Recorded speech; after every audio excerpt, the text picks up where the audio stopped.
Hello, everyone. It's Amy from AMPO here. I hope that you are having a great week. I'm coming to you again. Remember, every week this year, I'm coming to you to help you with your annual giving program. We're helping to take that annual giving program from a series of tactics into a really strategic, thought out program.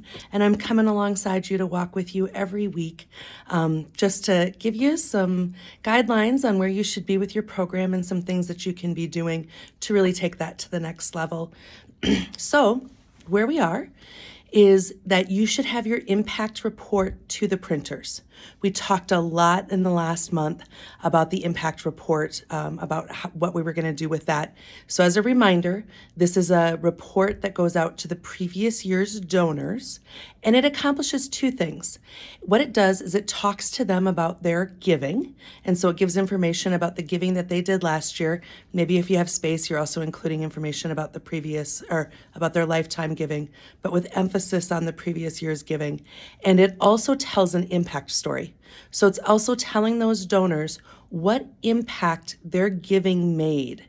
And so those are the two things that are happening in that piece. And so that's the key piece.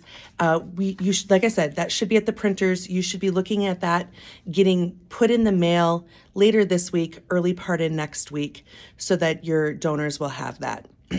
Where I want to spend time today is really talking about the list. We've already spent quite a bit of time talking about the list that you're using for this mailing, so you know that this is a really key strategic piece of our year. Otherwise, I wouldn't have been talking about it. I think I've talked about it 3 weeks in a row. So we're going to talk about the list here again. So this is your list of previous year donors. So you've run this list to get the mailing list for the impact report.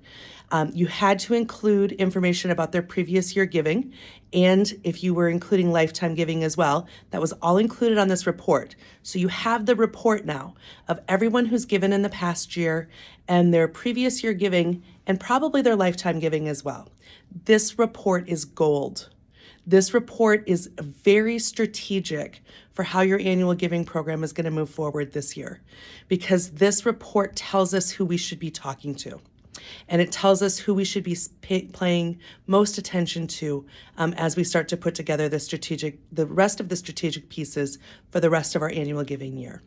So one of the things that you want to do, we've talked about this before, but you want to determine who the top 10% of givers are on that report.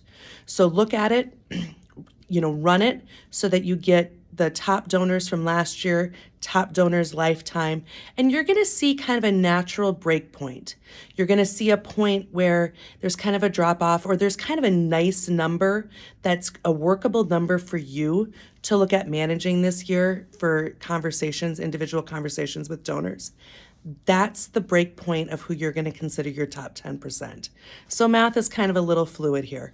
But, if you can handle talking to 10 donors this year, then great. Let's figure out who those top 10 are based upon this list, and let's start looking at talking with those donors. That amount might be the indicator for you. It might be people who've given over $1,000 to your organization. It might be people who've given over $5,000 to your organization. Whatever that criteria is, it's perfect. What's right for you is the right criteria for your program at this time, and it is absolutely gold. It's absolutely the standard that you should work from.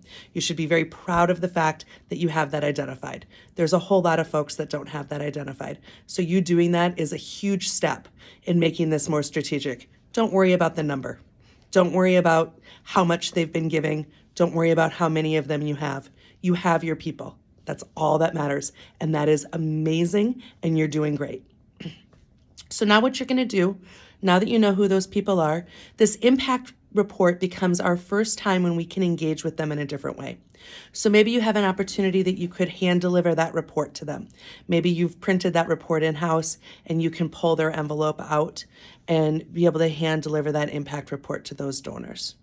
Or maybe that report, maybe you mailed that report through a mail house and it's already gone. That's great. The next thing that you can do is you can call those donors to alert them to the fact that the impact report is coming.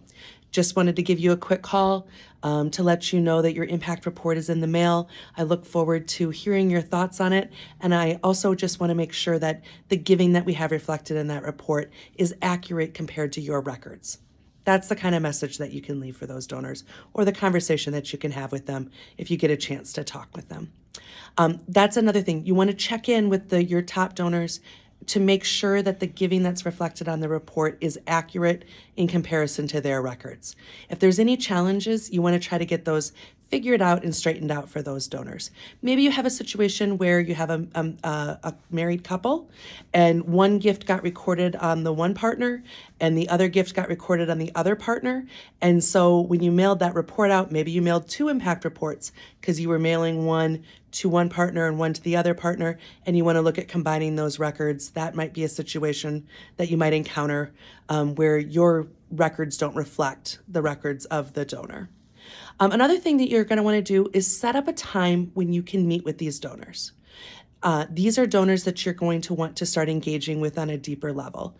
And we've got some things that are going to be coming up that we might be engaging with these donors about. And so this is kind of a first step.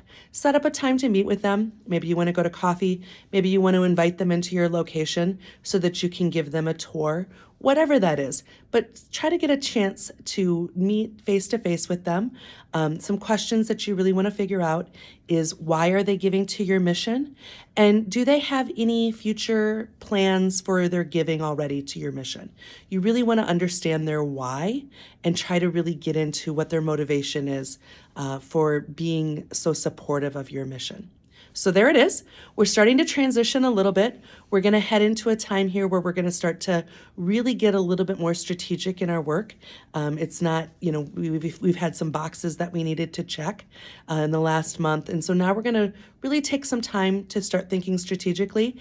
And the other thing that's going to be coming up is we're going to start talking about your annual appeal here in the next couple of weeks. We want to start talking about the spring appeal and how that plays into your program. So that's what I've got this week. I hope that everyone is doing great. I hope that things are going well on your end. And please just reach out. Let me know how things are going. I'd love to hear from you. Have a great week, everyone. Thank you.